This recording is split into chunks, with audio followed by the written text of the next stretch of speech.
Did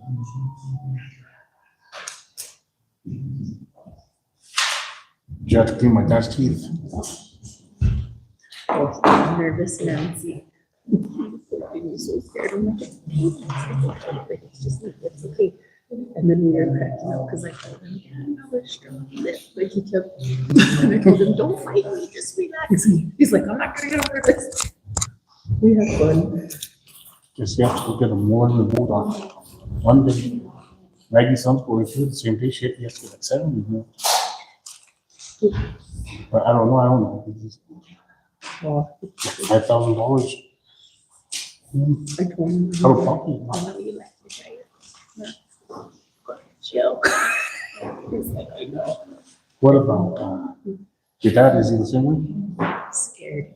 He won't go unless he absolutely has to. Yeah, he's scared. And he has a bunch of issues too.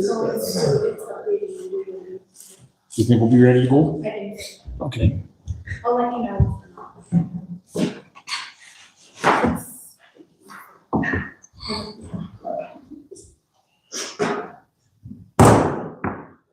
Good evening. Today is Tuesday, October 14th. I'll call this meeting to order at 6:02. Thank you all for being here. Councilors, staff, members of the public. Madam Clerk, would you please call roll? Councilwoman Katrina Gonzalez. Here.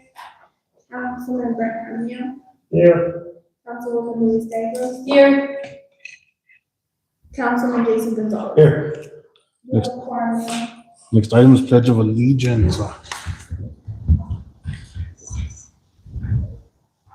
Tim, will you lead us in the Pledge of Allegiance?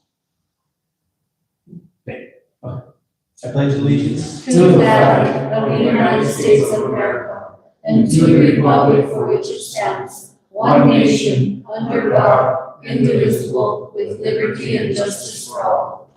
Next item, let's get approval of the agenda. motion to approve the agenda as presented. Second. Motion by Councilman Gonzalez, second by Councilwoman Gonzalez. Madam Clerk, please call roll. Councilwoman Katrina Gonzalez. Yes. Councilman Brent Camino. Yes. Councilwoman Luis Gallegos. Yes. Councilman Jason Gonzalez. Yes. Next item is approval of minutes, regular council meeting September 23rd, 2025. Anyone have corrections? I have one. It is number 91 and 92. The motion was made by Councilor Jason Gonz, and the second was Councilor Jason Gonzalez. Manzo. Sorry. With that correction, I make motion to approve. Second. Motion by Councilwoman Gallegos, second by Councilman Gonzalez. Madam Clerk, please call roll. Councilwoman Katrina Gonzalez. Yes. Councilman Brent Camino. Yes. Councilwoman Luis Gallegos. Yes. Councilman Jason Gonzalez. Yes. Next item is public comments. It's the practice of the council to accept public comment. Or your comment, your issue is not on the agenda, the governing body can immediately or cannot respond immediately, but may direct staff to address issues at a future council meeting. Public comments are limited to 3 minutes. I thought I had that. I thought I had it memorized. Well, that's not bad. I won't tell you that. Anyone here for public comment? Anyone calling for public comment? No, Mayor, no one. We close public comment at 6:05. Next item is discussion, consideration, decision, variance request for Teresa Sanchez, 36 South Kaiwa Road. Mr. Laforte. Okay, you're up, okay? I'll identify myself. This is Teresa Sanchez speaking, and I will say good evening to Mayor, the councilmen, councilwomen, and staff present. I would like to apologize for not being able to be with you there this evening and for allowing me to have this communication via telephone, but I did have the commitment of a class that is only on Tuesday evening, so thank you for that. Great. Okay, the variance I make reference to is in asking permission to place a new manufactured home at 36 South Kiowa Road.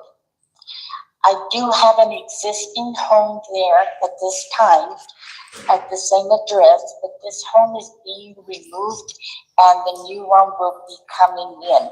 The size of the new one is exactly the same size as the existing one. It's 28 by 56. However, I do plan on attaching the garage to the new one that I'm bringing in. The garage is going to be 28 by 24, which is going to give my structure an 80 by 28 measurement, okay? And then later on, I will have, actually not later on, the first thing that I'm going to have is a porch built in the front of the home. The garage will not be coming in till the spring. It's too late now to, start the cement pad and all of that.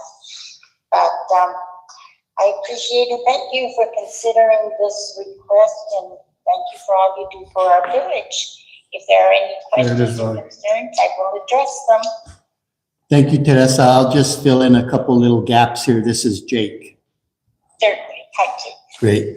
Mayor and council, Ms. Teresa Sanchez is requesting a variance for special exception to replace, like she said, her existing mobile home with a new mobile home and to construct a garage that would be attached to the mobile home. She has already contracted with a local contractor, and that contractor will be pulling permits for her when the time comes, dependent on the approval of the variance. Her 0.97 acre property is located within the village limits and is currently zoned in the ARO, which is the Agricultural Recreation Open Space District. That particular district does not allow for residential structures or garages except by special exception. And that's why we're presenting this evening. She is also asking for a variance for special exception to meet the 2 acre minimum that our current zoning ordinance has for an ARO district. So she's a little shy of the lot size requirement and then the variance by special exception for the residential structure. Mrs. Sanchez knows that when the variance is approved and I draft a zoning approval letter, that her contractor then starts the permitting process through the county for the structure, for the garage structure. The manufactured home division will do the inspection of the mobile home and its placement when it arrives. And with that, we stand for any questions. Thank you, Jake. There is one thing I need to correct. The permit needs to come from the state, from the mobile home department, because it is a mobile home. Yeah, that's the manufactured home division in Santa Fe. Yes, Yeah. exactly. Yeah, that's where my contractor needs to get the building permits from. Correct. Motion to approve the variance request. Any questions? And just, as you all recall, we did have the public hearing for this last meeting. Nobody showed up, so speak one way or another. So I have a motion by Councilman Jaramillo, second by Councilwoman Gallegos. Madam Clerk, please call roll. Councilwoman Katrina Gonzalez, Yes. Councilman Brett Adriano, Yes. Councilwoman Luis Gallegos, Yes. Councilman Jason. Yes. Next item is discussion, consideration, decision, fiscal year 2026, Q1 local bar. Ms. Shannon. Good evening, Mayor and Council. In your packet, I included the local budget adjustment request. It's mostly just moving monies within each of the funds that needed budget in specific line items. One of the big things was in the fire protection expense under the general fund. We are moving money from salaries to, full-time salaries to part-time salaries, because our fire chief, his salary is broken out half to EMS and half to fire. And so I had to move his salary down to part-time for that department.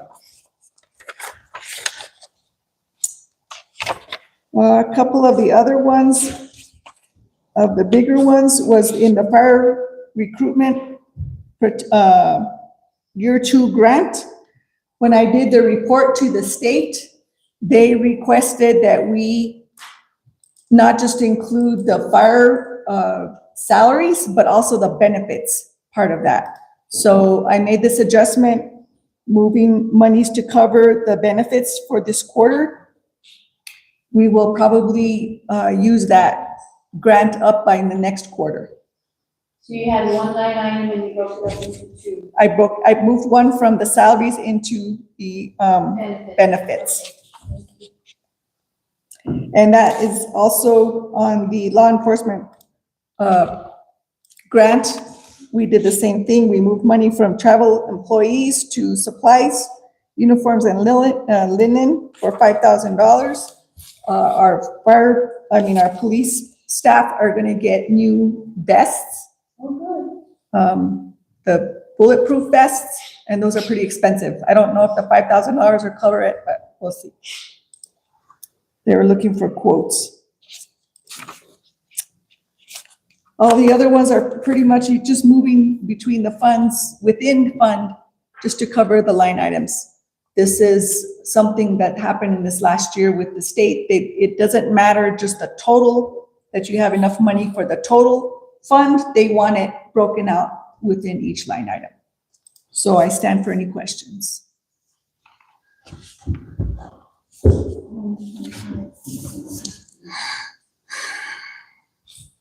motion to approve, Mayor. Second.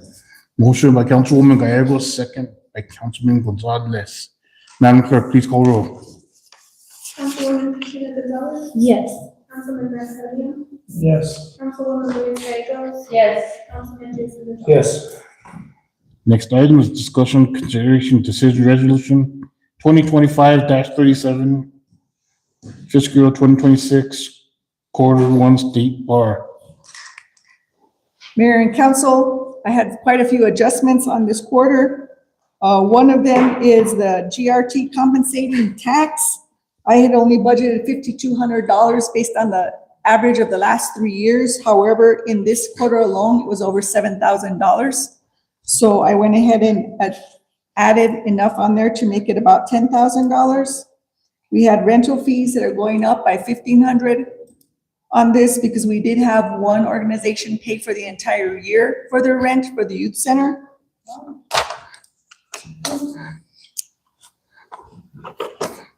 Under the Emergency Medical Service Fund 20600, we had applied for that grant to be $97,500.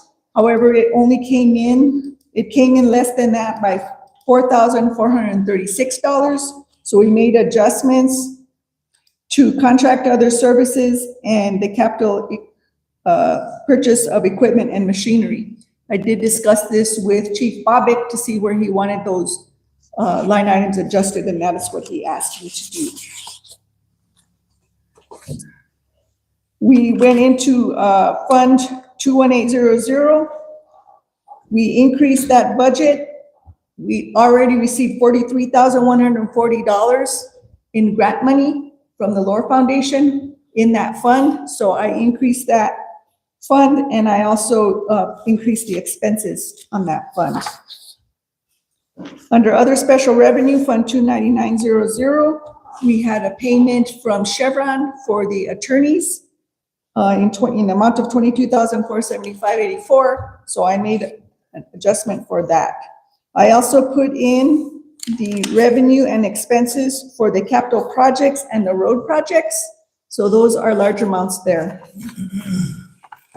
We increased in the water revenue, Fund 50100, a utility connection fee for another utility connection that came in higher than what we had budgeted for the entire year. So that's in there. One of the other things I had to do for temporary loans is to put a temporary loan into the recruitment funds for the police and for the fire, because those grants have not yet materialized. The executed grant agreements are, we received the fire department, the police one, but the fire department one is still in the works. We just got that right after we got this done. For the ambulance revenue, Fund 50500, we had budgeted 125,000 for revenue, but we've already received 50,000 through insurance payments and 3,400 in private pay. So I increased that to accommodate for those, and then also to cover some of the expenses. I did the expense side of that. Ms. Lopez is doing great. She is cleaning up, she has to go back and clean up all of the files in the billing software from the time it was first started. Wow. So she's making progress in that. She's, some of those, she's not able to bill the insurance companies anymore, but she's billing the patient, and some of them are paying. So great. that's great. We will probably have a list to send to collections Oh, good. at some point in time. Awesome, thank you. So I stand for any questions. Those are my questions then. Motion to approve resolution 2025-37, fiscal year 2026, State Bar. Second. Motion by Councilman Gonzalez, second by Councilwoman Gonzalez. Madam Clerk, please call the roll. Councilwoman Katrina Gonzalez. Yes. Councilman Bernardo. Yes. Councilwoman Luis Gagos. Yes. Councilman Jason. Yes. Thank you.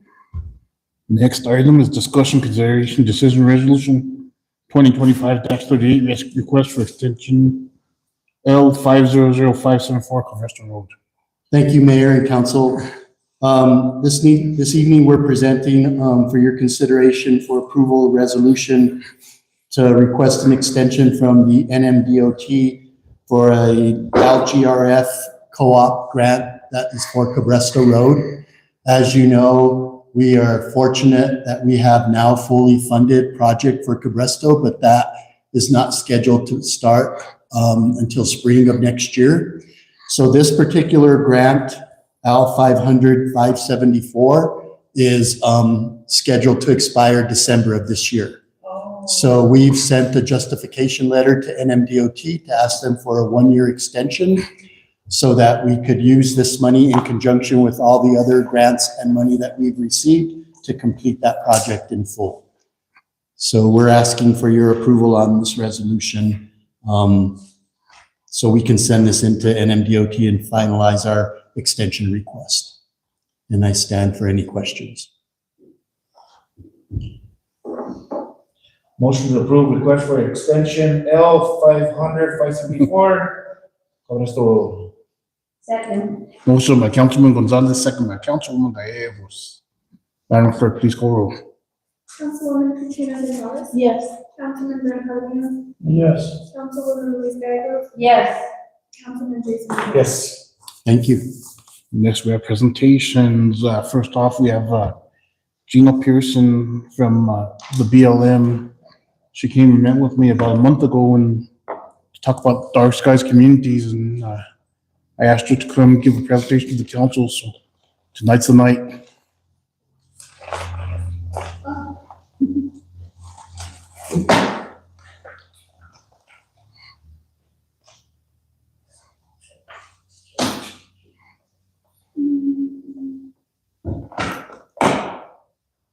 Just put in the presentation.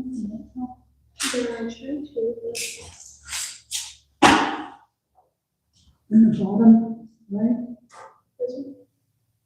Yeah. Oh, It doesn't on my computer. yeah, it's supposed to. Well, I guess We can see it. you can maybe,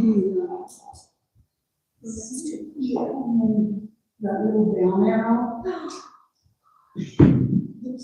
Deleted. The down arrow on the right. This one? Yeah. make it so we don't see all that top stuff.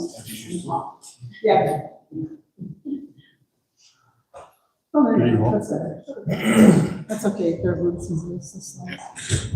Well, thank you, Mayor and Council, for inviting me tonight, and, Yeah. Ms. Pearson, just, before we start, sorry, Mr. I didn't introduce you as well, but yes. Tim Long's with the BLM as well, and they both came to meet with me last month. It wasn't just, Gene up here, so it was Tim as well, so. Thanks for being here. Yes, yes. Thank you, Mayor. Thank you, Council. Yes, and Tim introduced me to the mayor, and he was kind enough to invite me tonight. And I just want to, just be here to, bring awareness of night skies and, why we're even talking about this, why we should care. So, so I'm just going to talk a little bit about like our mission of the BLM and some policies, and then talk about the state also, as they have some laws related to light pollution and night sky protection. So our kind of enabling legislation, or our mission of the BLM, comes from the Federal Land Policy Management Act, FLPMA, and in there it doesn't specifically call out night skies, but it talks about protecting the quality, the values, and natural condition of our environment, and that environment includes our night skies. However, our BLM manual, so Questa, as you know, is a gateway community to the Rio Grande del Norte National Monument. I mean, you all know that, and live here. But the National Monument is actually within a national program called National Conservation Lands Program. And that, our guidance for that does call out the preservation of night skies. And that's highlighted here. So just want to bring that to your attention. And, night skies in general isn't something that the public or even people that work for federal state agencies think about as protecting. They normally think about the water, the air, the plants, the animals, the wildlife. And so night skies is kind of this intangible sensory resource, but it's still a resource because there's a lot of nocturnal animals that depend on the night to forage, and I'll talk a little bit more about the points of that. This is just another reason why the BLM is concerned about protecting the night skies. More recently, in 2023, the BLM developed this tech. It's a tech node. It's not like a policy per se, but it is a guidance that we have, like best management practices on how to protect the dark skies and reduce light pollution from artificial light, man-made light, or human-made light. And it talks all about stuff like that in there. Next slide. So for the state of New Mexico, New Mexico was actually pretty proactive. In 1999, they passed the Night Sky Protection Act.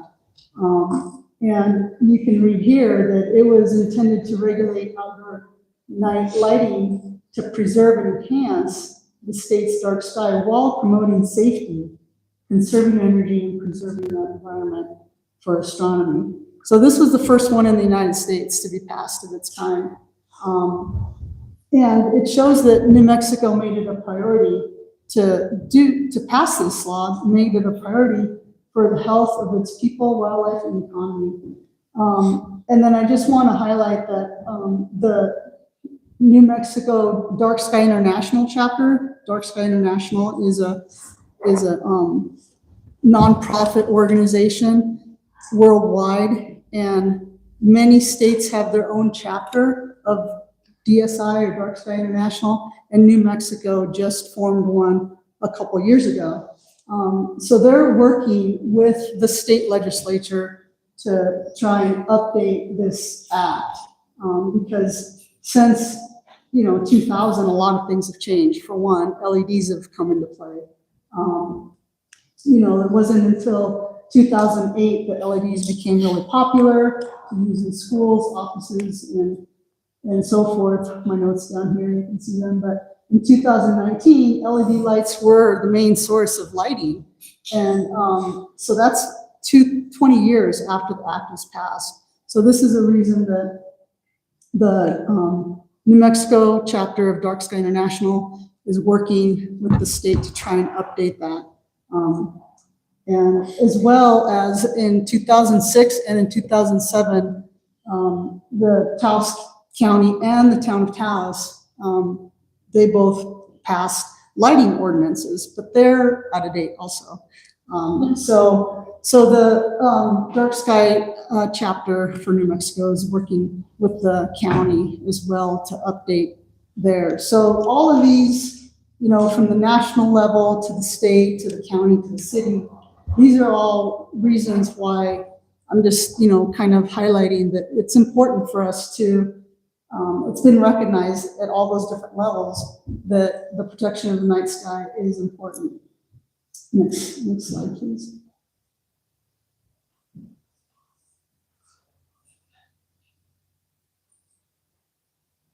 So what is light pollution and why do we care, you know, about it? I mean, you know, before about 5 years ago, I started working for the Dark Sky program of the National Park Service. Now I'm working for BLM here in Taos.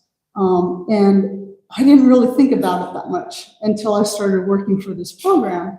And I was like, wow, you know, there's a lot of light pollution out there. And, you know, why, I mean, what is it impacting? How is it impacting us?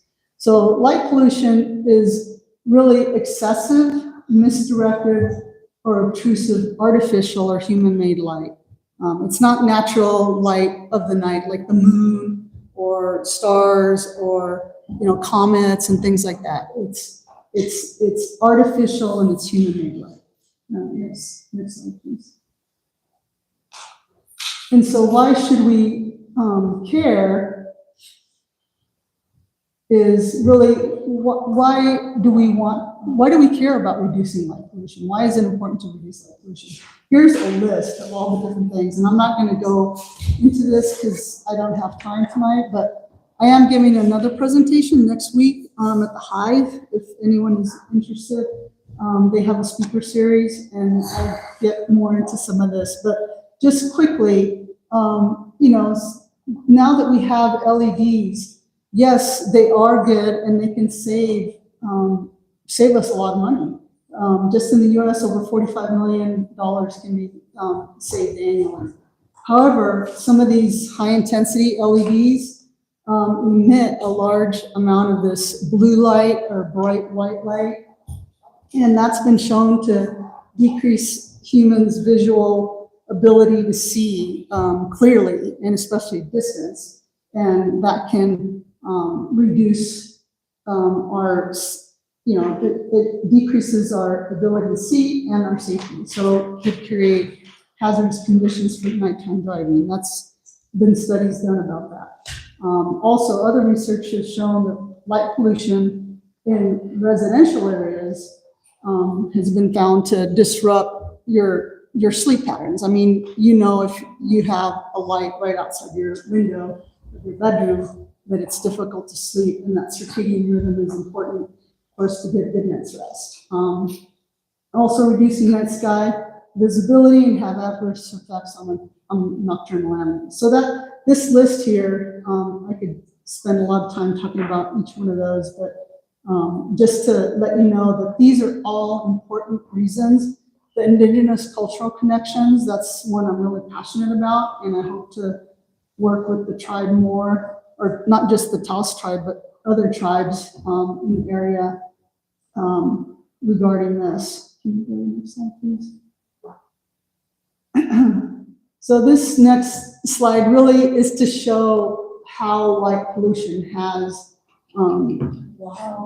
changed over the years, and we're at 2025. You know, for the past 5 years before, we were talking about, oh yeah, we'll get to 2025, but we are at 2025 now, and you can see like the holes there in left part, the western part of the states, and then there's actually three giant areas, but two of them are considered like the Colorado Plateau and the Basin and Range Dark Sky Cooperative regions. And there are many nonprofits and organizations, agencies, federal, state, county, that are working to try and keep those areas from, a lot of light pollution. And this is just some interesting facts here. At the turn of the century, it was estimated that 2/3 of the country's population lived where they couldn't see the Milky Way. Now, obviously, we can see it here. Yeah. So, we don't even know that that's something that most of people in the United States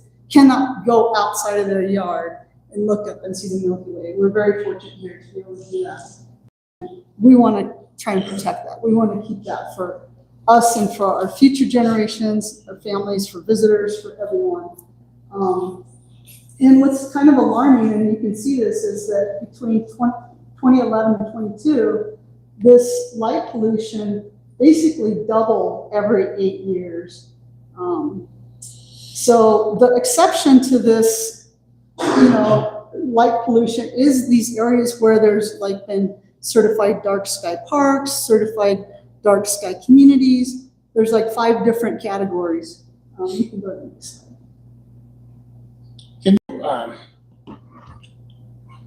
Gino, can you explain that to us a little bit? Because I think there's a difference between setting a dark sky ordinance and then also trying to become a dark sky community. Right. It's 2 separate things. Yeah, there are. Can you clarify that? There are.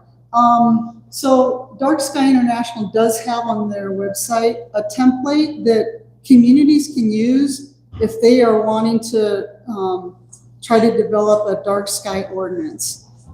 So a community can have a dark sky ordinance, and so let's say the dark sky ordinance or lighting ordinance is probably more appropriate. The lighting ordinance of Questa says such and such. You have to have dark sky friendly lighting for any new developments or new buildings. And so that is different than becoming a dark sky community. To become a dark sky community, it involves doing a lighting inventory, retrofitting any lights. It involves a process. It doesn't mean doing away with the street light, it just No. means directing them in a different way. Right, I right, think there were some citizens that were concerned that we would be taking away right. the, Yeah, street no. lights. And I will talk about that just a little further down. I'm sorry if I, No, that's okay. Okay. That's okay. This is just another example of, light pollution map, and it's just zoomed in New Mexico, and this is 2023 data, and then zoomed in even further on the right, showing kind of the boundary of the Rio Grande do Norte. You know the boundary, so you kind of know the area. And then there's Questa immediately to the east there, and then the bigger light dome there is Taos. So you can go to the next slide. I don't really need to talk about this one that much. I'm not only just to I just put this in here just to, because there's always a concern about we need more light to improve the safety, or there's too much crime, and more light is going to reduce that. And there's been studies that show most crime occurs actually during the day. But besides that, the two aren't mutually exclusive of each other. You can have a night sky community and a safe environment at the same time. And so that's that, smart lighting. And this down here, and I can send a copy of my presentation because there are links in here. And this bottom link here under the notes, balancing outdoor lighting for public safety and night sky protection. That's a webinar that I would highly recommend. It was just this last March. And the individual, Dr. Hutchins, he's a retired police officer, and now he works, he's director of the crime prevention through environmental design organization. And so through smart environmental design, you can design lighting that is task-oriented, doesn't shine up to the sky, isn't super bright, isn't, emitting the blue light, is more amber, and still is giving you light where you need it. You can go to the next slide. This is just a really quick slide to show that, light pollution wastes energy, money, increases our carbon footprint, to the tune of like $33.3 billion. Is that a year? Yeah. And releases 21 million tons of carbon dioxide per year. Yeah, per year. So we would have to plant 875 million trees annually to offset that. So this is just another reason why it's good to reduce light pollution. And this is a fun one to show because, and there's a link in here for Birdcast. And this is Taos County. So you can type this in on your phone, whatever, Birdcast, and it'll show you like how many birds are migrating over Taos County tonight and how many migrated last night. And so there's a program called Lights Out for Birds at Night. It's a science to action initiative, and 30 cities in the US are part of it. There's cities all over the world that participate. And basically they try to turn their lights off at certain times in the evening, so birds won't like smash into, windows, smash into buildings, and, so it's protecting birds. Anyway, this is a cool thing and another reason to protect the night skies. Next slide, please.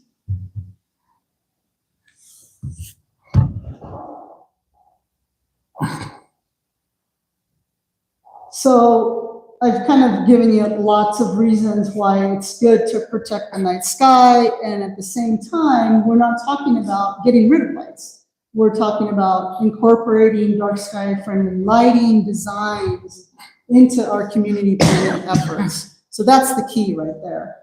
Because we're humans. We go outside, we do work outside, we have to walk outside to our cars. So outdoor lighting is needed for people to perform tasks in a safe manner. However, that overly lit, light pollution, overly lit environment, and improper use of the light is what we're talking about that can have these negative effects on wildlife, human health and safety, and so forth. You can go on to the next slide. So one of the reasons I wanted to come and speak tonight is that the BLM is embarking on this effort to make the Rio Grande del Norte National Monument a dark sky certified park. And we've are in very initial stages of this. Questa is a gateway community to the monument. And so it's important that we reach out to, our gateway communities. So this application process, basically to, give you a little summary of it, will take about 2 years, maybe a little less. And so I'm in the process, I'm doing the lead writing, I'm working with Tim. Tim is helping me quite a bit on this. And it's for the whole monument. It's not just up here, the northern section, which is the Wild Rivers, but it goes all the way down to the Pilar and the Rio Verde area. So it's the whole boundary of the monument, which is like 250,000 acres, something like that. So yeah, this is providing us an opportunity to collaborate with Dark Sky International. We have a main contact there, and because Dark Sky International, they certify all of these places around the world. And it's not like a legal thing. It's not like we have to do NEPA or any kind of environmental compliance. It's more of like, okay, now you're showing this, the benefits, or you're getting this international recognition of the monument being an international dark sky park. It's not a park, but that's one of the categories that it would fit under.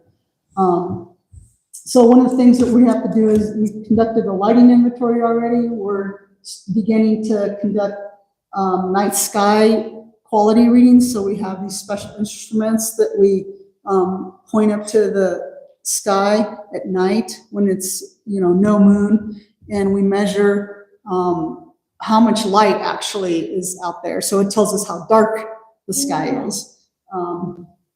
And it has to be within a certain range for it to qualify to be a dark sky park. And a lighting plan, and there's lots of different requirements. But one of the things I want to bring out is these benefits. And, I think one of the benefits is working with our communities,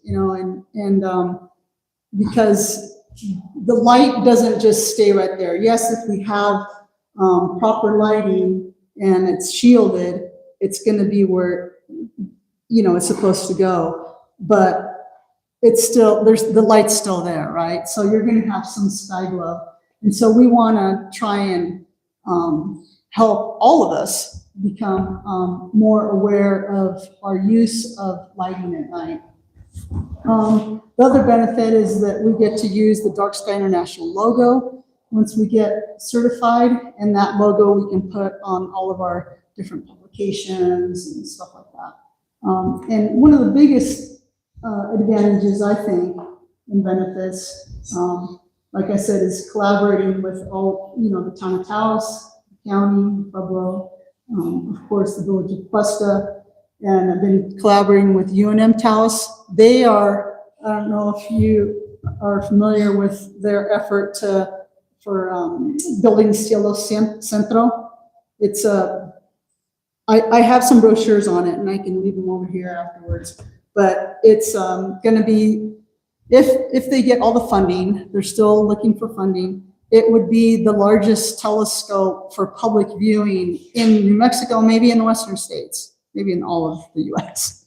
It'd be the largest one that is open to the public. It's not like a research facility that only researchers could go there. Where will this be? At UNM Taos, the Cloud campus. Yeah. So I'm collaborating with Colin Nichols. He's a big part of our team. He does the night sky. He helps lead the night sky parties, star parties that we have in the monument. Star parties, so it's dark and it's just naturally lit. Mhm. Is that what it looks Yeah, like? yeah. So we have Very telescopes. We have the astronomy club, the El Valle Astronomy Club, based out of Taos and Dixon. They come out. So, Councilor, just to answer your question, for the past 10 years, we've been having star parties out at Wild Rivers at the Visitor Center twice a year. And they bring their telescopes. We usually get like 6 to 8 astronomers there, and they set them up in the parking lot. We have a presentation at the amphitheater, and then we come down and look at the heavenly bodies. It's one of those things that has grown kind of organically. Started out, we had like, I don't know, maybe 10 people, to where we're getting like about 50 people showing up for our parties. So it's happening. Cool. Yeah, and we're expanding that to the southern part of the monument too, at the end of County Road 110, Cascabel Trailhead. Yeah, so that's another part of the application process, to show that we're doing these night sky programming within the monument, but then also what are we doing outside the monument, outreach and stuff. So that engaging in dark sky education outreach efforts. And this last one, I'm going to touch on just briefly. It's promoting dark sky tourism opportunities. That's one that I'm going to talk a lot more about next Tuesday, but if you could go to the next slide, please. I know about a year ago, Amalio Madvenio reached out to me. What's that? Amalio Madvenio. He's a grant writer, but he's married to Susan Herrera, the state representative. Oh, okay. He'd kind of reached out to me about something that Grant was doing, and was Grant- trying to see if we were interested in doing something. Grants, similar. New Mexico? Yeah, well, they're right outside of El Malpais National Monument, and El Malpais is working towards dark sky certification, And then right next to El Malpais is El Moro National Monument, and El Moro is already a dark sky certified park. So I'm sure Grants will be doing something. And he was saying it brings in hundreds of people, whatever. Yeah.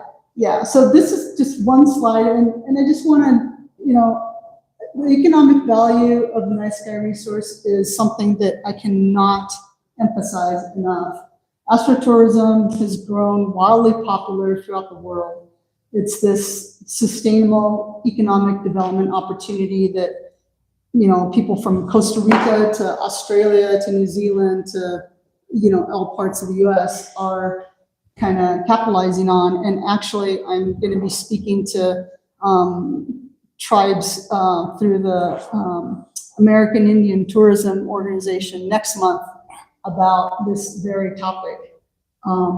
But just to let you know, like in 2024, Condé Nast, magazine says that astrotourism will be the #1 travel trend in 2024.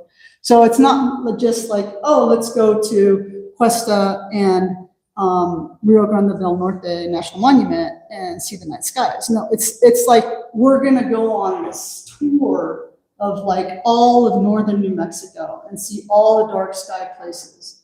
And in doing that, they go and stay in the hotels, they go and eat, they go in some of the places, like in southern Colorado, was just Trincheras Ranch. It's like a Airbnb, I think. It's an overnight place. They just got certified as a dark sky lodging. Dark sky lodging is a new category within the last year or two. So this is like a big thing.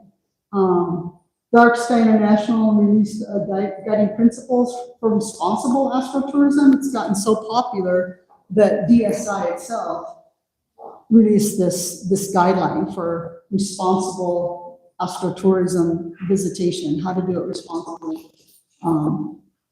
So yeah, I think there's a lot more to be said about that. But if you can go to the next slide, please. So this is kind of getting back to your question, Mayor, and maybe Councilman Gonzalez. The light pollution, light, I guess a better way to say it is the light that we should use responsibly. And these are the 5 ways that have been accepted worldwide. Dark Sky International, that's their logo there. And they work with the engineering, Illuminating Engineering Society to develop these in conjunction with other organizations and agencies too, but they're the main ones. So basically the idea is, use the light only if it's needed. So light pollution can be reversed. We can turn off the switch. We don't need it. 2, only point it where you need it, targeted. Low level, so the targeted comes in with the shielding. Low level, only use as much as you really need. Don't, have a floodlight for you just walking out of your door. Controlled, this is where you can, put sensors, motion sensors. You can have it come on or off at night, off at night at a certain time, come off at go back. Yeah, you know what I mean. Certain times, like from midnight to 6 in the morning, it's off or something like that. And then the last one is something that's really important is this warm color, using like amber lights. And this is something that Home Depot and a lot of businesses now, they're working with Dark Sky International to produce dark sky friendly lighting. So regular consumers like you and I can just go to the store and buy dark sky friendly lightings. There's all these options, there's like so many options. Like, what do you buy? Well, look for the ones that are a little more amber and not the bright white or the blue wavelength. So that's kind of wraps up my presentation. This last slide is just some selected resources. These are all links, so I will make sure you have a copy to the presentation. There's a lot more, but these were just some selected ones. But yeah, if you have any other questions, sorry if I ran too long. No, you're okay. I think, number one, it's important because, what we're trying to do in Questa and redefine our economy, and these are the types of things that I think, so after the last meeting, I posted on Facebook about Questa becoming dark skies community, and I didn't provide the correct information, and I got a little bit of negative feedback on it, and I think this is the correct information, and probably should have done the presentation before I posted.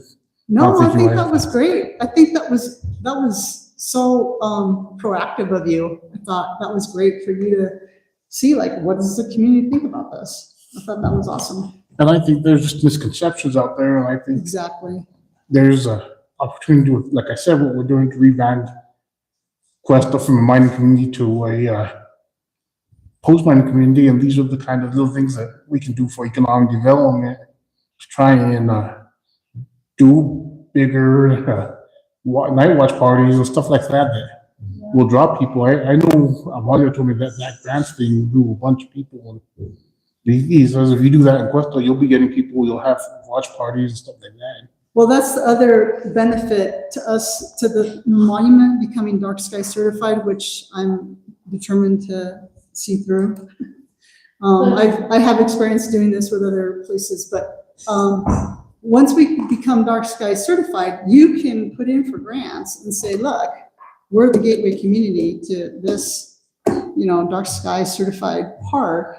And, I think a great opportunity of reinventing Questa, from, like you said, from a mining community to, a dark sky community. Westcliff, Colorado, you should look up their website. They have like a spacewalk, and then they're doing all kinds of stuff. It's pretty amazing. And they're pretty small. I think they're small. They're small in Augusta. Oh, yeah. And they were the first dark sky certified community in the state of Colorado.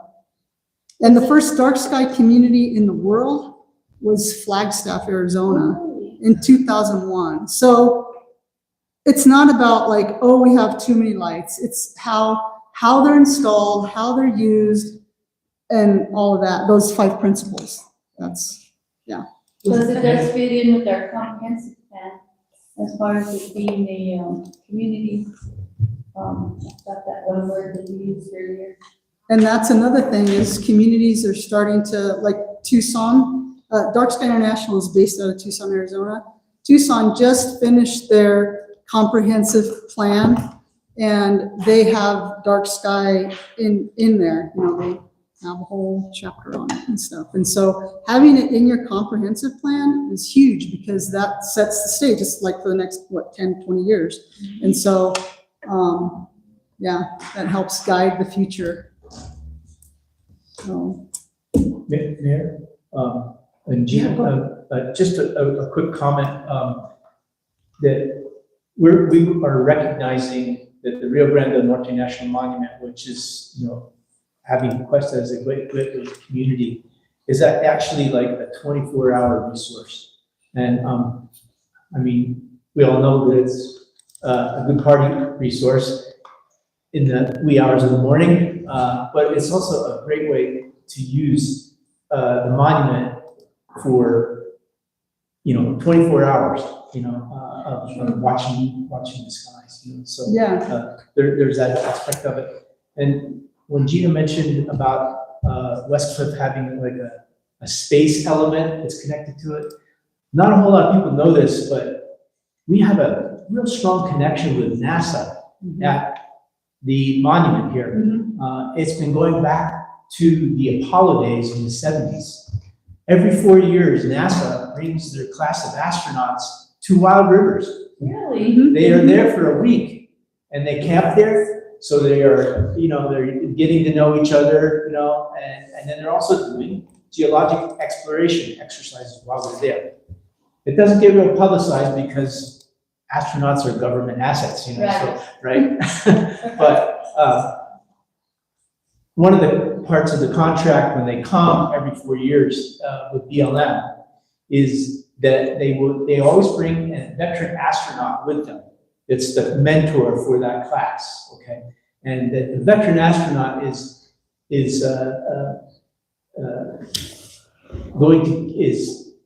contracted to do a public talk. And so we fill the amphitheater with school kids, is what I'm mostly about, trying to get the school kids there. So in 2022, we had Red River Charter School, Red River School, and the Questa Middle School that were there, in the audience, getting to talk to an astronaut, getting to have their picture taken. I mean, this is really a wonderful thing that happens in the space community, that's connected with our dark skies. Yep. So, thank you, Mayor, and thank you, Councilman. Yes, thank you. Thank you for your presentation. It was very interesting and very well thought out. I guess basically you're asking us for a letter of support at this time or not? Sure, At this time? not at this, I mean, you can provide it now. I will ask for one eventually. Okay. But yeah, that's part of the application process is letters of support, and I would love a letter of support from the village of Questa. I think, as far as my vote, I say, yeah, I think we do need to support this. And I did go out when you guys first started your night sky things. I did go out for one of those presentations way back in the day. So, me and my sisters actually, Sherry and Connie, we went to that. And I just haven't been back. Well, we'd like to do more of that, and if Questa wants to host a place, we can ask the El Valles Family Club to say, okay, well, the village of Questa is hosting a star party at such and such a location on such and such a night, and the astronomy club. Oh, okay. Yeah, so These there's, guys they're like astronomy nerds, well, some of them are All professional you have to do astronomers. is ask them, and they'll be there, and they're There's a lot of very potential. knowledgeable. There's a lot of potential. It's a pretty neat thing. Training, I mean, I got a lot of things in my mind there. Yeah, well, good. Mayor, I got a question. Councilor Gonzalez. Miss Gina, Yes. so what are our numbers in Questa when you point that machine to the sky? What are we compared to, where do we fall under? We haven't done that yet. Oh, you ain't done that yet? Yeah, no, Oh, so we should, Yeah, Councilman, I took some readings, my wife and I went out, because right, our area was in at the monument at Chico. The monument right there. And then the other one was up in the northern end of the monument, on the other side of the U. Okay? And I took a reading in my driveway in Orito, okay? And it was 22. Yeah. Whoa, okay, so Which 20 is, 22 is really, so it's kind of hard to explain, but, the higher the better, right? yeah, the higher the numbers, the darker the sky. So for us to be qualified as a dark sky national park, it has to be 21.2, I think. Yes.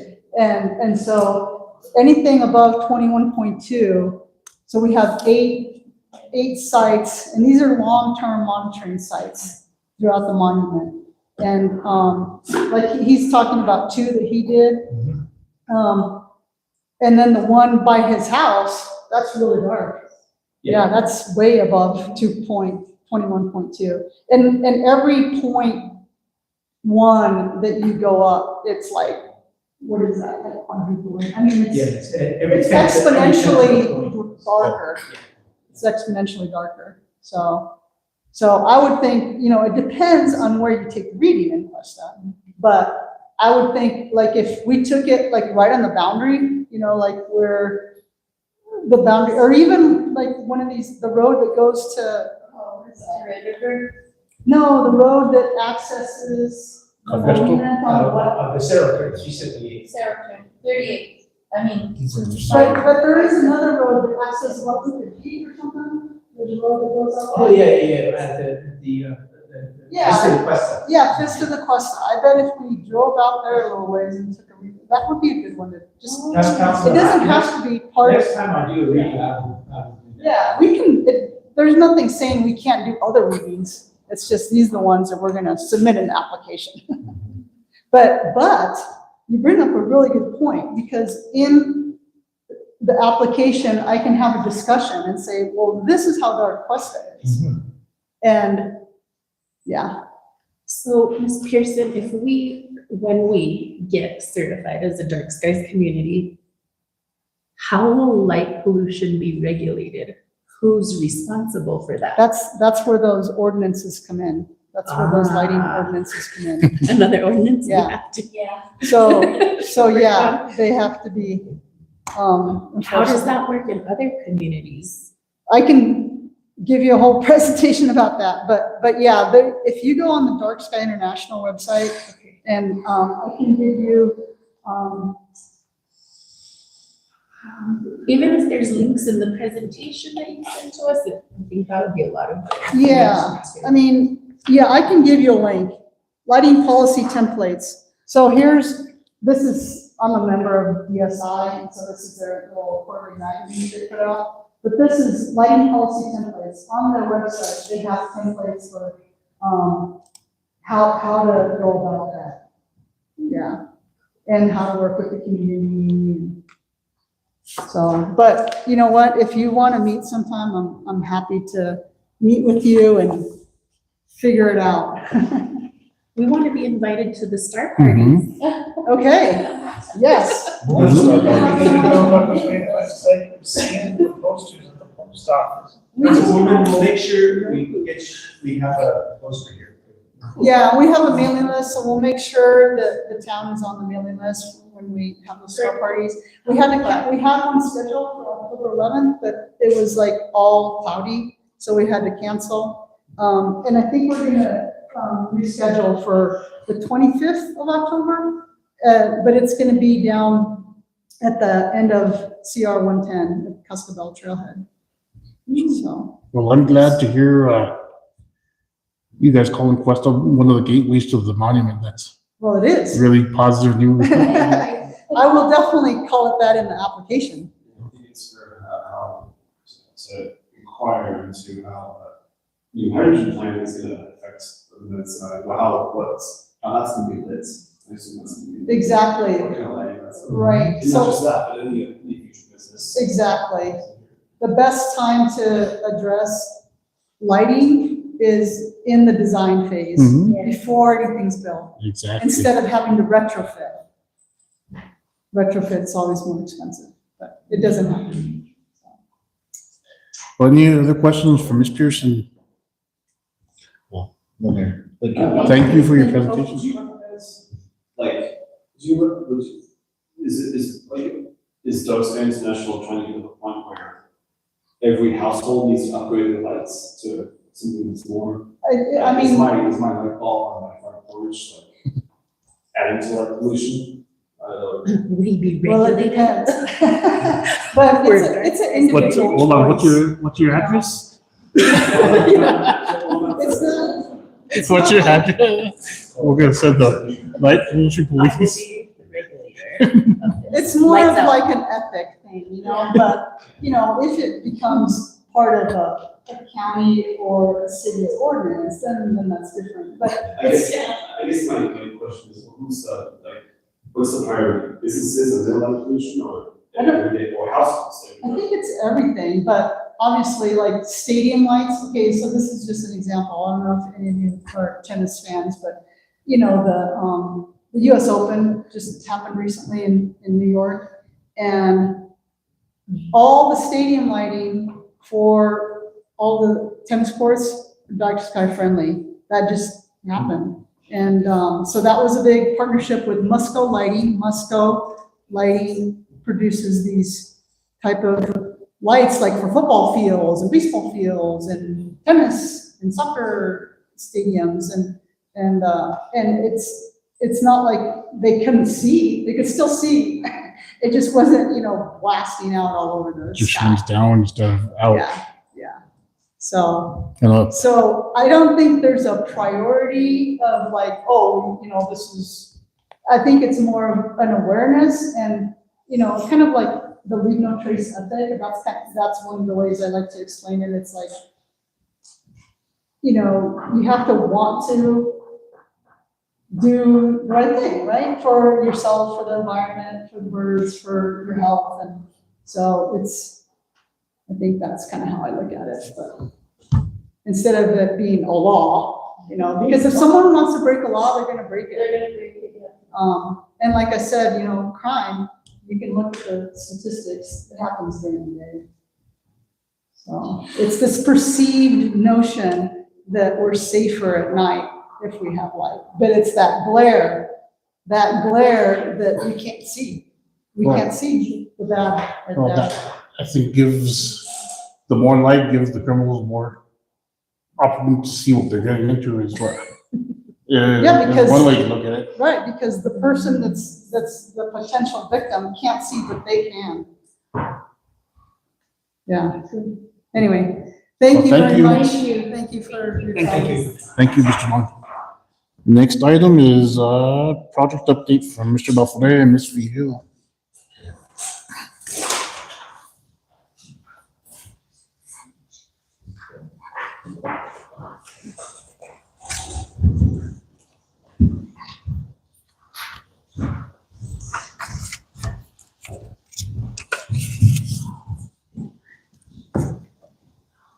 Keep the lights on. Thank you, Mayor and Council.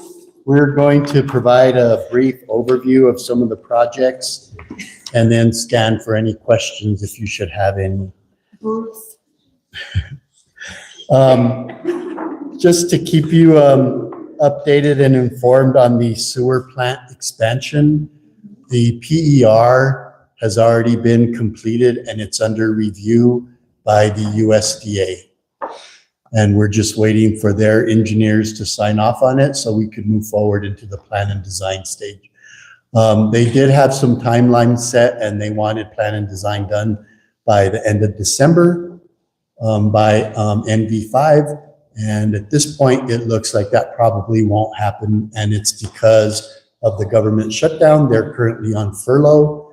So that's going to put them behind in reviewing the PER. And so that's going to push the timetable back. But it is moving forward. It's under review from federal government right now. Let's see here. The library improvements. We have two funding sources that we're applying toward that. Facility build, the contractor is already under contract to begin that. We are trying to get the roof replaced on the old existing building before the winter. So the same roofing company that's doing the roof on the firehouse is going to be the one that's going to be doing it at the library. So when they finish the firehouse roof, they may be able to go directly to the library to do it. We have already gotten approved an NOO from the state, so that is ready to go.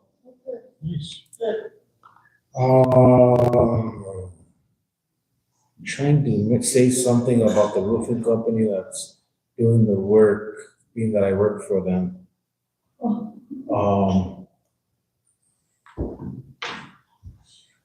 If any other roofing company comes at us and says, you know what I mean?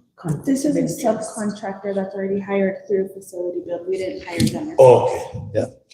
Okay. They're already vetted through that other contractor. We have nothing to do with the subcontractor. Yeah, just because we have 3 roofing companies in Questa, and that's the one that. You happen to be working for the one. Yes, exactly. But yeah.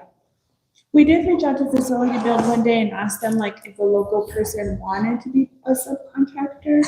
There's like a form or like some Vetting sort of process. like a vetting process that a business can go through, but as far as us hiring the subcontractors, we don't have Okay. a say so in that. Just wanted Yeah. to say something about that. The Taos Bakes expansion is pretty much done.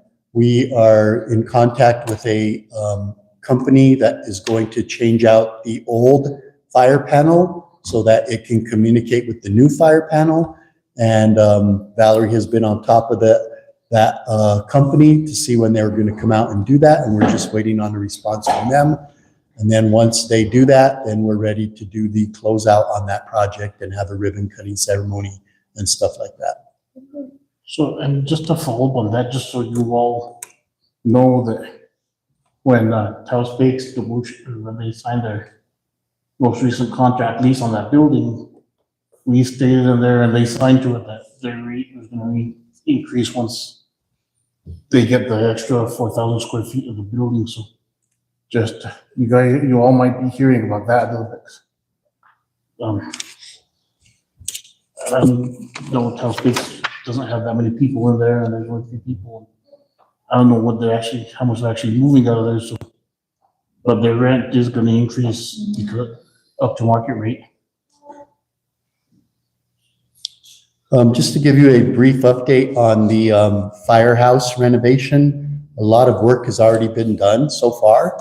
The demo work inside is all done. The flooring has been ordered and scheduled to be changed out. The kitchen area has already been demoed. Sheetrock is currently being hung throughout the inside. The new window facing 522 has already been installed. They expect, at the time I wrote these notes down, 1/3 of the roof was already complete. They expect the roof to be complete the week of October 20th. They're going to then, after that, start on the stucco. New doors have already been ordered. Cabinets are on site for the kitchen and countertops. Chief Bobick is choosing all the colors, so we're not involved in that. And electricians were there starting yesterday. You can see that the soffit and the fascia have already been painted. And flooring samples have already been chosen by Chief Bobick. And that's about it. Plumbing is ongoing. There were some major plumbing issues there. They were identified, but the plumbing is already in the works. So everything should be in working order. Plumbing wise, they said by the week of the 13th, so this week sometime. Are they gonna add the living quarters there? Not with, Yeah, I think so. I think that one room off of the main room. Oh, at the main firehouse? Mhm. Oh, wow, okay. is it gonna come, I know we have we have the federal money too, but is that part gonna be done with this part, or with the living quarters, what I'm saying, is that gonna be done now, or with the million we have from Central Hong? Yeah, I think it's gonna be done with the million. Yeah, because they're gonna kick in that funding after this one's exhausted. So they're gonna see how far this money takes us. Just a brief on the skate park, the plan and design was finished. We did apply for the quality of life grant for the skate park, but we haven't heard anything yet. The La Cienega demolition is already complete. We received closeout documents today. I just have to review them and sign off on them. And then we're ready to move forward with whether or not we have to do plan and design for the infrastructure improvements, sewer lines, water lines, all that sort of thing, or if we could do it without plan and design, but I'm thinking we might have to do plan and design. But we have roughly about $295,000 to apply toward that. Onto Cabresto Road, I kind of gave you a brief update when we asked for the resolution for L 500-574, but we are fully funded for Cabresto, and that's scheduled to begin in the spring of 2026. Upper Embargo Road, we do have some funding on hand, not nearly enough to complete the project. We are going to reapply for TPF funding for Embargo Road in the spring. Plan and design's already been done for that, so we're just looking for construction money to complete Embargo Road. On lower, go ahead, I'm sorry. As the contractor is here to do Cabresto Road and Lower Embargo, which you can talk about now, but do you think they could at least do part of the worst stretch of Upper Embargo with what money we have? I don't see why not. We just have to get a commitment from GM Emulsion that they will, since they're here, It'll save on mobilization, all that sort of thing. And so since they're here, see if they can just piggyback on each project when they finish the other one. And that way we don't have to go for reauthorizations on that. I know that Valerie has already sent a contract to them for lower embargo. So maybe she could draft the other contract to include upper embargo and just get them on the books right away. Lower Embargo Road, again, it's scheduled to start in spring of 2026 after Cabresto Road. Plan and design is already done. So that's going to be a complete repave as well. And it is fully funded. Yes. If any of you have taken a drive down on Lower Embargo to the bridge, you'll see that it's like, I'd say 80% done. They do have a schedule. They aren't working this week, but they are scheduled to be back here the week of the 20th and the week of the 27th, and it should be completed by the 30th of this month. Basically, what they just need to do is put in the lift and the bearings and the pads. So the bridge will be lifted and those will be replaced with new bearings and pads, and then that project will be complete by the end of this month. Nice. And if you haven't seen the new guardrails there, they're nice. I mean, used to look like a pretzel, the old ones. Now they're brand new and shiny and straight. And I think that's all the project update that we had, unless you have any specific questions about any other project. Did you guys talk about the water well and the wastewater expansion? We talked about the wastewater expansion. You may have missed it, Mayor. I basically advised the council that the PER is complete and it's under USDA review. And because of the government shutdown and they're all furloughed, that's kind of being pushed back. So there was a timeline for NV5 to complete plan and design by the end of December. I don't think they're going to meet that targeted deadline because of this delay in government right now. What about the water well? So for the water well, there hasn't been a lot of movement. We do need to meet with Karen and see where we can get the funding to get DBS and A back on contract. When we had spoke to them and we got a quote from them for them to be the engineer on the project, just the engineer, it was going to be about $82,000. Can that come out of the funding that we already have for the road and for the well? I'll have to look, but I don't think so.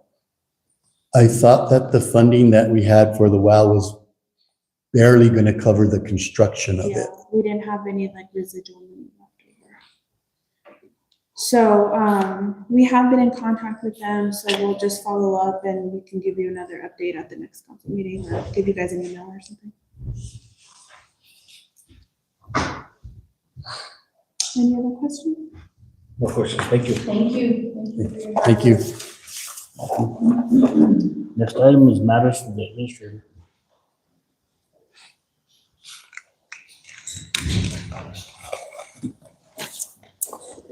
Fiscal year 25 audit continues. We sent over all the initial documents and we will be starting on the second list very soon. Fiscal year 26 first quarter report should be filed by the end of next week with the DFA. Ms. Segura is going to be doing the bank recs. She has payroll tomorrow, but after that she'll be doing bank recs and then we'll be able to submit and I'll be able to teach her how to enter it in the system. Early voting begins on this Saturday, so please take home anything on your desk that you do not want to be left there. It'll be here in the chambers? It'll be here in the chambers. Okay. So if you have business cards there, somebody may want to take some of your business cards. That's probably a good thing. So they have contact information, but if you have anything personal on your desk, you might want to take it home. It begins when, Karen? It begins Saturday, this Saturday, and they go from 10 to 6, Tuesday through Saturday. Thank you. So we may have to figure out I don't know how we're gonna do our next meeting. Our next, Then I have to do it here, there's no man just for that, do that. Just change the time to 6:30? Already advertised the public hearing in here. The public hearing was advertised for 6 p.m. So we'll have to do it over here, there's no other options.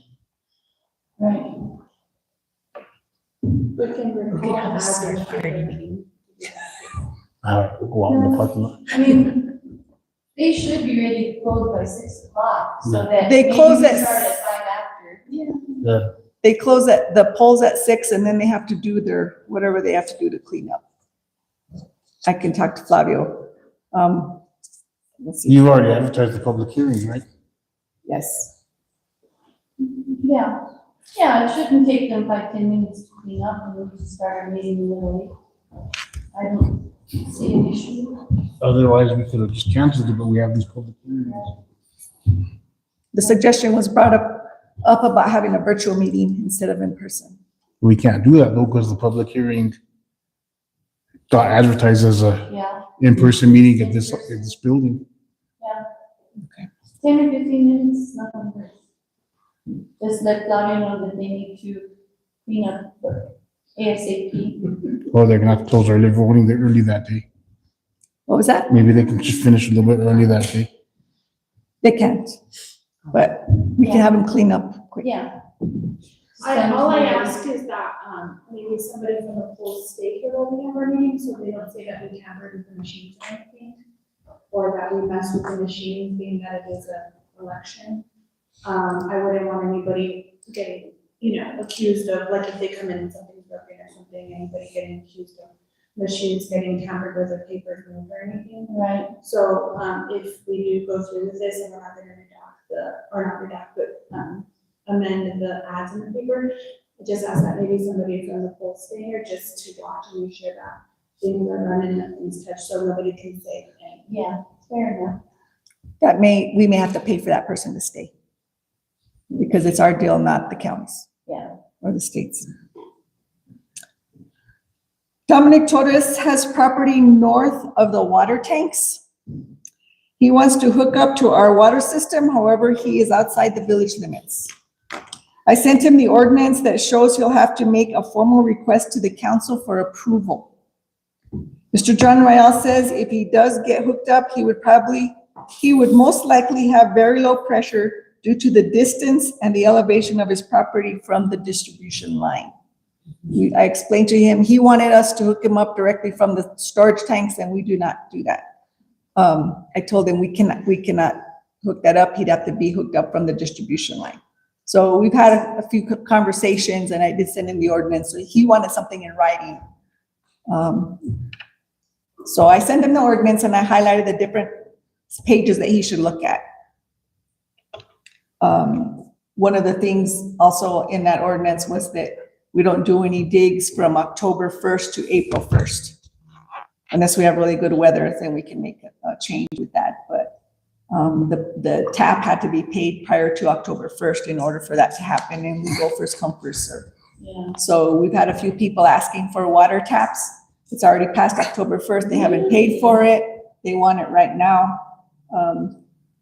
If we follow our ordinance, we'll be in our own violation of ordinance. But the other thing is that they haven't yet paid. They're still requesting. So we're trying to explain things to them according to our ordinance. We don't know what the weather's gonna do.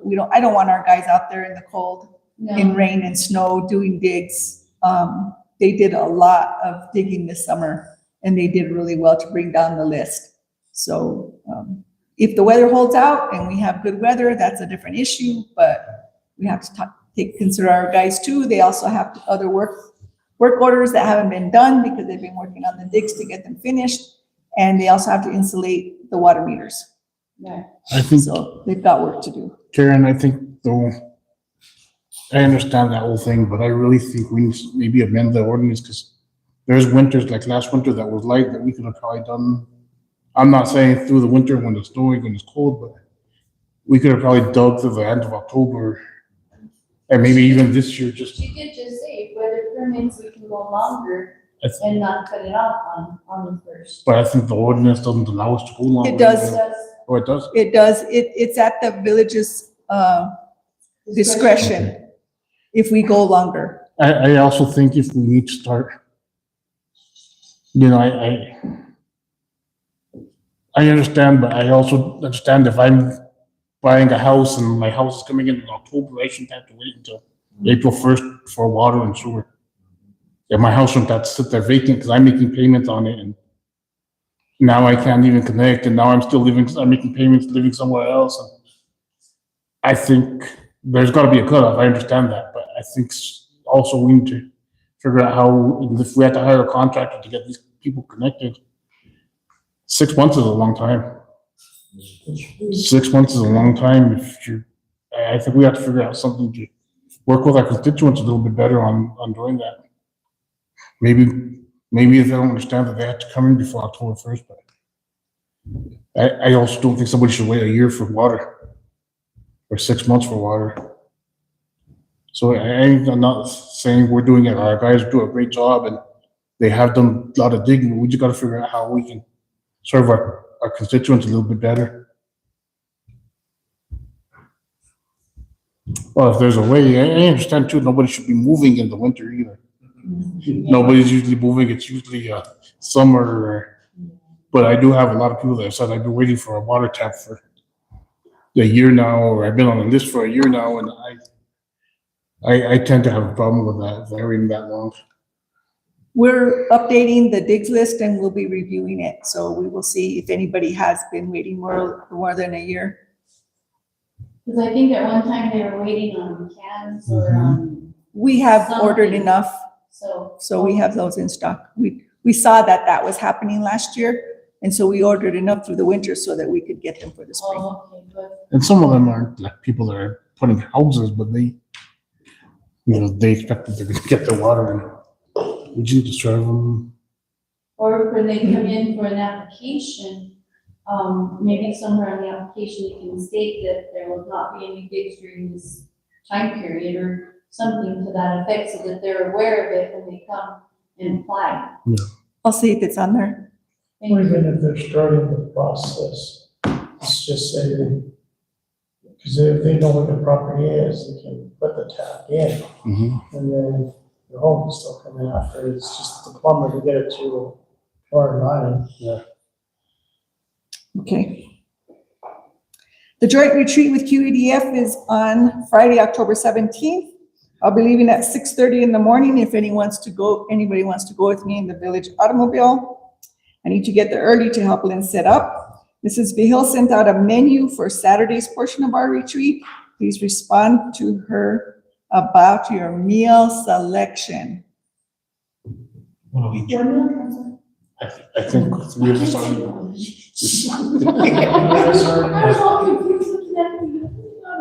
We can she can order what you want. I don't want you to even read it besides me too.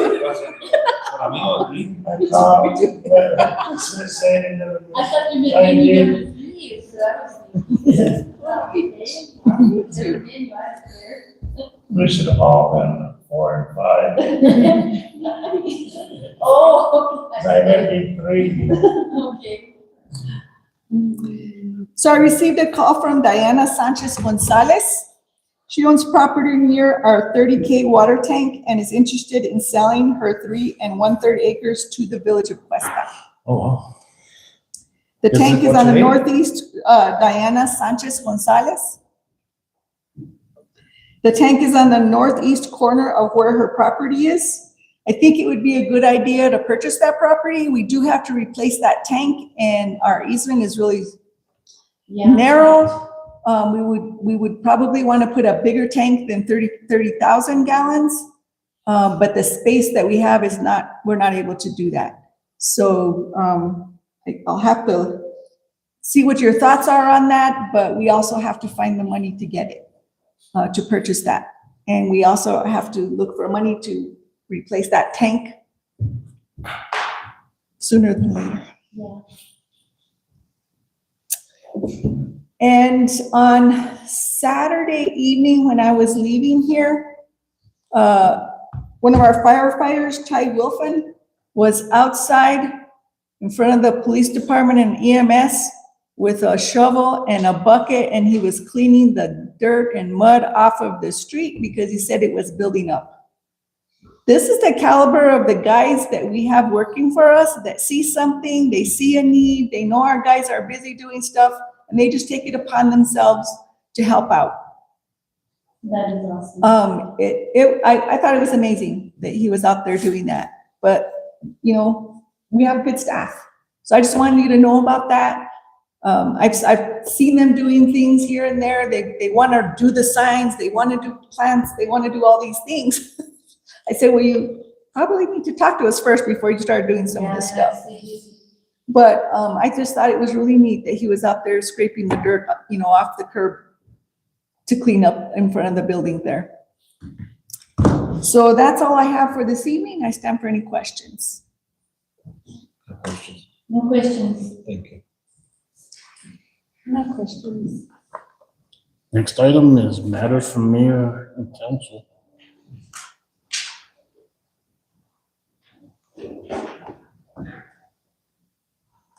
I don't think I have any matters at this time. Today, I was at my property near the Sinaga gym. The roof on the women's restroom is blown off. I know we want to try to save that building, but that roof is solely, that's on the women's restroom. Yeah. We had that car show recently, last week, I think it was, and we have the Halloween get together there as well. Electricity would be, I know we have to wire the whole thing all at once, but a little bit of electricity would be beneficial, just in some of those areas where we're using it, you know. I'd like to invite Jennifer Paris. She's talked about recycling there in Taos.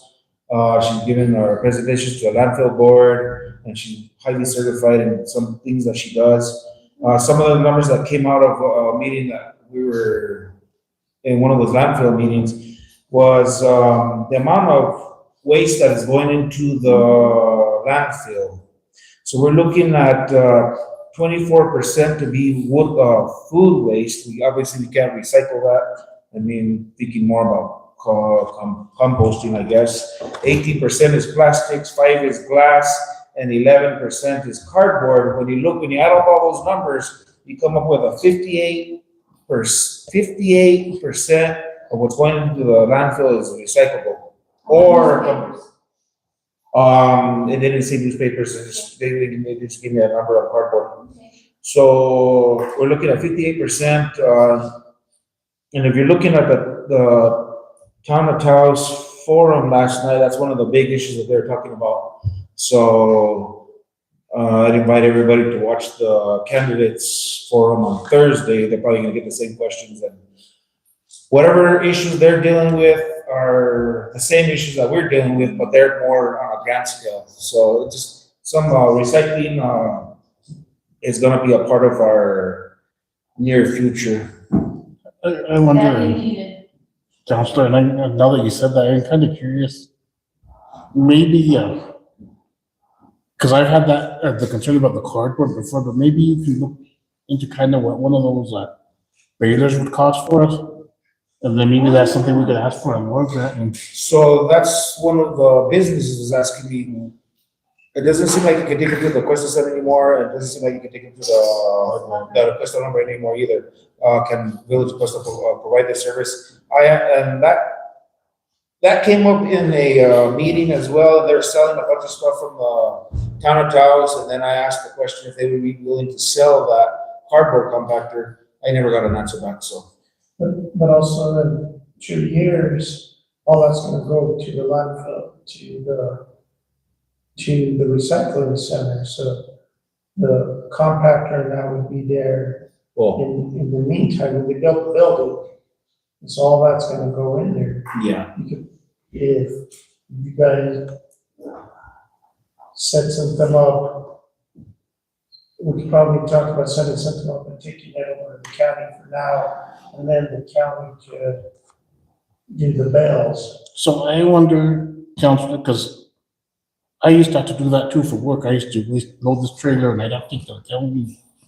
I wonder if we could set up some kind of a bin instead of buying a baler for the people to come, the businesses to come throw their cardboard, and then we'd have to maybe just whenever it feels, haul it over there and empty it, a trailer or something. And see, I think that was the thought process.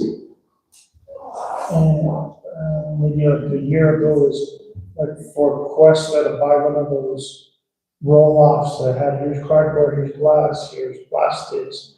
And then everybody just dump it in there and then you just pull the roll off and take that to Taos, to the recycling center. And that's how we, the village, would be part of that, is having a big one or two roll-offs, people just dump their stuff into that. And then, Jennifer might have those pictures of that, Jason, where you can, each one of those is sectionalized. And then you just pull out each section of like cardboard or glass, plastics, newspaper. That'd be great. What's up? We did that for cleanup day. And waste management actually took it to the recycling center for us. We'd have to look into just what the cost of hauling that every couple of weeks would be, and then, would we have to purchase our own bins, or would that be something that would be? I think that we have to push it so it becomes part of the $8 million grant. But in the meantime, I wonder if we can't just set up a trailer and haul it out, have one of the guys haul it out there, because once you get to the county building where they do the bills, the workers come out and they'll help you. There's 2 or 3 there, at least 1 or 2 that will come out and they'll unload the trailer for us. We just need to get the cardboard there, but maybe that's something, the service we could offer to the businesses that are needing it. I don't know what kind of a trailer we could get, or even just an enclosed trailer would actually serve the purpose that they would just have to haul it every time it's full. I would have for cardboard, that doesn't have glass and, aluminum, but We're making an effort. I'm sure the same business owner that talked to me. Oh, that's what I'm guessing.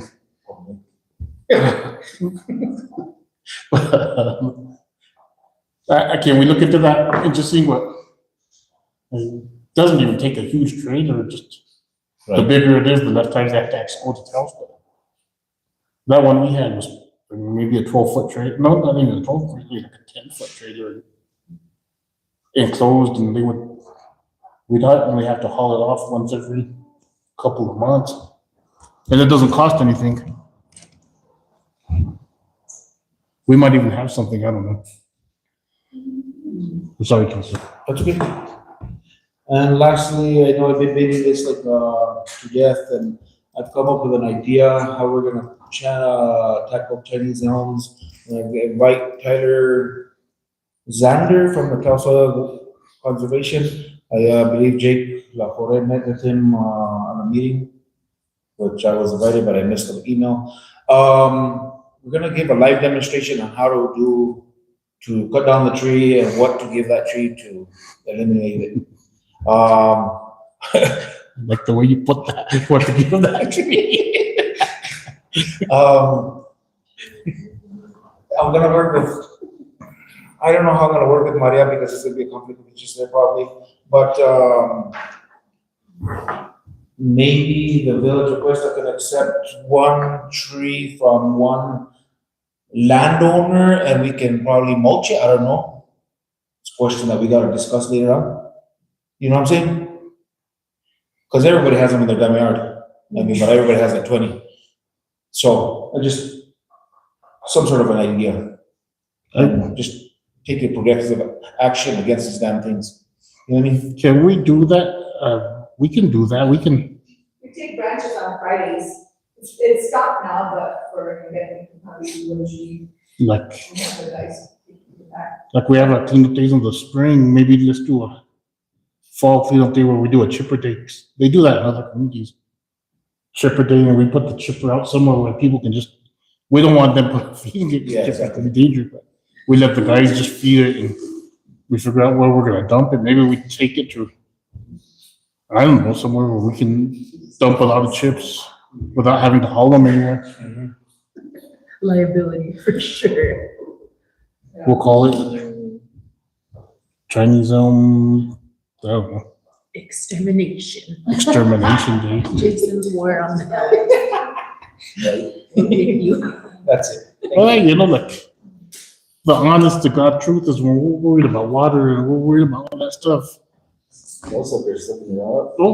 That's where the water is going. Those Chinese like, have you ever cut one and seen how all the water that pours out of them?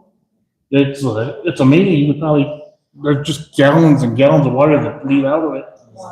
When you cut them in the summertime, I don't know about the winter, but. Anything? I do. And I'm actually surprised that nobody called in for public comment because it was brought to my attention that the VFW is in danger again. So No. what's happening there, Jason? We had an emergency meeting. We had a election of officers, trustees and everything. And they gave us this one last time to get our act together. Danny turned in reports that had not been turned in a while, but he has them all turned in now, so he's waiting for an answer. I talked to him this evening. He's Okay. waiting for an answer back from the state. So it was an issue of not enough members? Is that what it was, an It was issue? actually a lack of paperwork that wasn't turned in. Lack of paperwork So was the now we're majority. clear. He got a couple of new members to come back, but it was mainly the lack of paperwork that was turned in for their chapter. I'm sure the same constituent that talked to you talked to me. My guess. But I do think we let them know that it That it's didn't, resolved. it's resolved. Okay. That's all I had, guys. Councilman Jaramillo, Karen answered mine about it. so we were supposed to have an EPA meeting next Thursday, the public meeting, and I do not know what's going on with that. I hope to have clarification tomorrow. We're a week away and they sent out all the advertisement for it. But, we're supposed to have that meeting the 23rd, then the meeting they have with us internally on the 24th, and I haven't heard anything about that meeting. I don't even know if EPA is working right now. Oh, yeah. That's what I'm thinking that this, Well, apparently they're coming.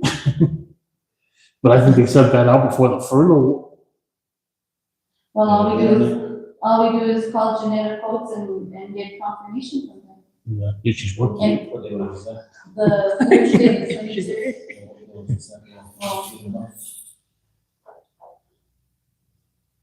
I can't see the date. 9/23/25. I'm curious if she's even working. They I think they would have contacted you by now if they weren't coming.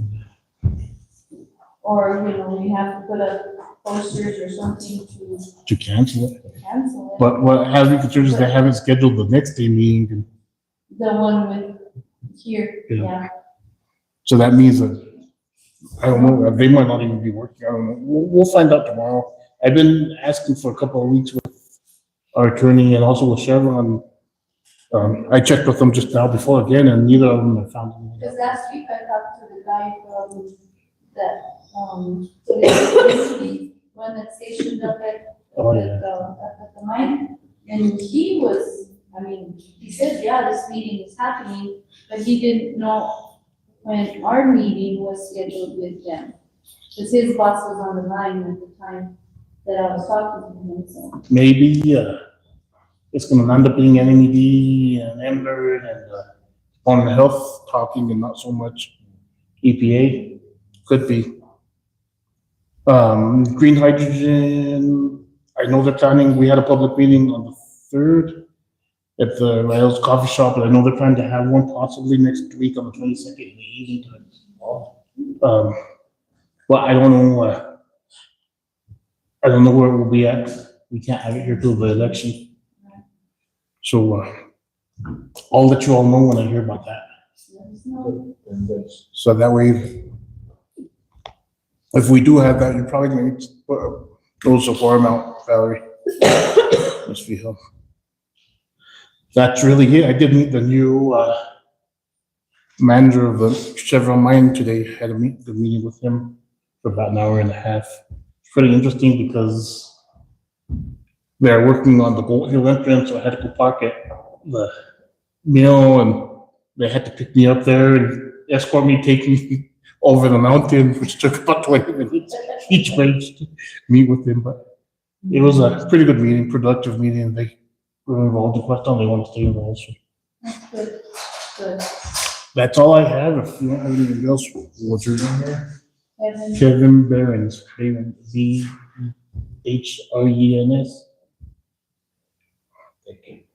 And he's kind of still between here and Houston, but he's gonna be moving here sooner. I'll adjourn at 7:46 unless anyone, thank you all for being here. very good. Yes, inviting someone to